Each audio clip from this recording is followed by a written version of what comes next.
Question 2 है calculate the formula mass of the following. हमें formula mass बताना है ये तमाम का, इन तमाम का, ठीक है, जो कि हमें गिवन है। तो चलें वन बाय वन हम इनको समझते हैं। सबसे पहले हम निकालेंगे Al2O3 का, ठीक है। तो हम यहाँ पे लिखेंगे एटॉमिक मास ऑफ एल्युमिनियम, ठीक है। तो एटॉमिक मास जो एल्युमिनियम वो इक्वल होता है 26.98 AMU के, ठीक है। देन उसके बाद यहाँ पे सेकंड जो चीज़ यूज़ हुई है वो है ऑक्सीजन। तो मैं यहाँ लिखूँगी एटॉमिक मास ऑफ ऑक्सीजन।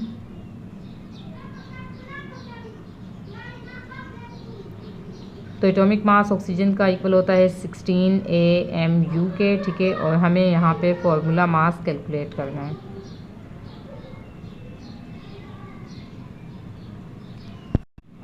ठीक है, ठीक है। फॉर्मूला मास ऑफ Al2O3 हमें यहाँ पे कैलकुलेट करना है। तो मैं यहाँ लिखूँगी formula mass of Al2O3 is equal to, अच्छा अब यहाँ पे देखें, यहाँ पे सबसे पहले मैं लिखूँगी एल्युमिनियम का एटॉमिक मास जो कि है 26.98, ठीक है। और उसको मैं जहाँ ऐसे ब्रैकेट में बंद करके मैं यहाँ क्या लिखूँगी 2 लिखूँगी, क्योंकि यहाँ पे एल्युमिनियम 2 मौजूद हैं, तो मैं यहाँ पे 2 लिखूँगी। देन उसके बाद मैं प्लस का साइन लगाऊँगी और मैं लिखूँगी एटॉमिक मास ऑफ ऑक्सीजन जो कि क्या है 16 है एटॉमिक मास ऑक्सीजन का। और यहाँ पे 3 ऑक्सीजन मौजूद हैं, तो मैं यहाँ पे 3 लिखूँगी, ठीक है। देन उसके बाद इन दोनों को आपस में मल्टीप्लाई कर देंगे। 26.98 मल्टीप्लाई 2 तो आ जाएगा 53.96 प्लस 16 को मल्टीप्लाई कर दूंगी 3 से, तो आपका आंसर आ जाएगा 48, ठीक है।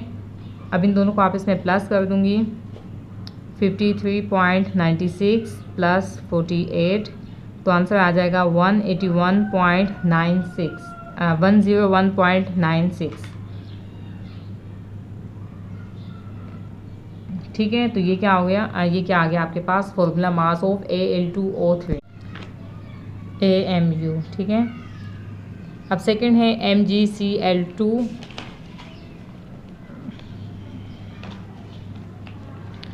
तो MgCl2 का मैं लिखूँगी सबसे पहले atomic mass of Mg magnesium is equal to होता है 24 AMU के, ठीक है। और देन उसके बाद atomic mass of calcium chloride is equal to होता है 35.5 AMU के, ठीक हो गया। और हमें formula mass of MgCl2 calculate करना है, ठीक है। तो मैं यहाँ लिखूँगी formula mass of MgCl2 is equal to, यहाँ देखें मैं सबसे पहले लिखूँगी Mg की जगह Mg का एटॉमिक मास जो कि क्या है 24 है, और यहाँ पे 1 ही है, तो मैं 1 ही लिखूँगी। देन उसके बाद आगे आएगा आपका, देन ये इज इक्वल आ जाएगा 24 प्लस 2 को ऐसे मल्टीप्लाई कर दूँगी, ठीक है। 35.5 मल्टीप्लाई 2 तो ये आ जाएगा 71। इन दोनों को आपस में प्लस कर दूँगी, 71 प्लस 24 तो ये आ जाएगा 95 is equal to 95 AMU। Means के जो फॉर्मूला मास है MgCl2 का वो इक्वल आया 95 AMU के। अब यहाँ पे देखें, यहाँ पे है सोडियम क्लोराइड, तो मैं यहाँ लिखूँगी एटॉमिक मास ऑफ Na, ठीक है, सोडियम जो कि आपके पास इक्वल होता है 23 AMU के, ठीक है। देन उसके बाद नेक्स्ट मैं लिखूँगी एटॉमिक मास 5 AMU के, और यहाँ पे भी हमें फॉर्मूला मास कैलकुलेट करना है NaCl का। तो मैं यहाँ लिखूँगी formula mass of NaCl is equal to, यहाँ देखिए एन है, एन ए है, तो एन ए की जगह मैं एन ए का एटॉमिक मास लिखूँगी जो कि क्या है 23 है। और यहाँ पे एक ही सोडियम मौजूद है तो मैं यहाँ 5.5 1 ज़ा 35.5 ही आएगा। इन दोनों को आपस में प्लस कर दूँगी, ठीक है। 35.5 प्लस 23, तो ये आपका आंसर आ जाएगा 58.5 AMU, ठीक है। चलिए अगले को देखते हैं, ठीक है। तो नेक्स्ट है आपका KNO3, ठीक है। तो यहाँ पे मैं लिखूँगी atomic mass of potassium equal होता है आपके पास 39 AMU के, ठीक है। और देन मैं लिखूँगी एटॉमिक मास ऑफ नाइट्रोजन होता है आपके पास 14 AMU के। और एटॉमिक मास ऑफ ऑक्सीजन आपके पास इक्वल होता है 16 AMU के। और आपने कैलकुलेट करना है फॉर्मूला मास ऑफ KNO3, ठीक है। देन उसके बाद मैं यहाँ लिखूँगी formula mass of KNO3 is equal है, यहाँ पे देखें 1 K मौजूद है, ठीक है। पोटाशियम एक ही मौजूद है तो मैं यहाँ लिखूँगी 39 और यहाँ पे लिखूँगी 1। देन उसके बाद प्लस नाइट्रोजन आपके पास एक ही मौजूद है तो मैं यहाँ 1 लिखे इसको 14 से मल्टीप्लाई कर दूँगी, ठीक है। ऑक्सीजन 3 मौजूद है यहाँ पे तो मैं 3 लिखे और यहाँ पे इसका एटॉमिक मास लिख दूँगी जो कि 16 है। 39 1 ज़ा 39 प्लस 14 1 ज़ा 14 प्लस ये दोनों आपस में मल्टीप्लाई होंगे, 16 × 3 48 आ जाएगा, ठीक है। अब इन तीनों को आप इसमें प्लस कर देंगे, 48 प्लस 14 प्लस 39, तो ये आ जाएगा 101 AMU, 101 AMU। जी स्टूडेंट, थर्ड क्वेश्चन है calculate the molecular mass AMU of the following, ठीक है। इनके हमें मोलिकुलर मास कैलकुलेट करने हैं। तो सबसे पहले मैं लिखती हूँ C2H5OH का, ठीक है।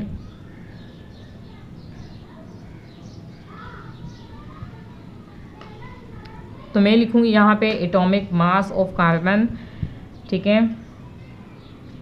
Atomic mass of carbon is equal to है आपके पास इज इक्वल टू होता है 12 AMU के, ठीक है। देन उसके बाद मैं लिखूँगी एटॉमिक मास ऑफ हाइड्रोजन, ठीक है, जो कि आपके पास इक्वल होता है 1 AMU के। Atomic mass of oxygen is equal to होता है आपके पास 16 AMU के, ठीक है।